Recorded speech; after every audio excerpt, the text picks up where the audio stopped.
Recursive attempt கண்டிப்பாக ஒரு பவுண்டரிக்கான chances 1 balls 2 பால்ஸ்ல ஒரு பவுண்டரியா கிளியர் பண்றாங்க கேரளா பேட்ஸ்மேன்களா.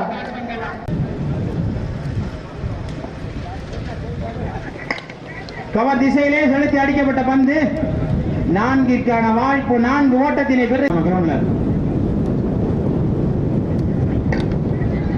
கேட்ச் பார்க்கும்போது இங்க மறுபடியும் 1 பவுன்ஸ் 2 பவுன்ஸ் என்னன்னு பாக்குறதுக்குள்ள அங்க மேன் பால் செமையா இருக்கலாம்.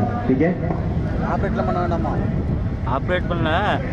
ஐயோ தவறான பந்து தவறா ஷாட் 4-6 என்று பார்க்கும் பொழுது அங்கு shot. That's classic man as a boundary or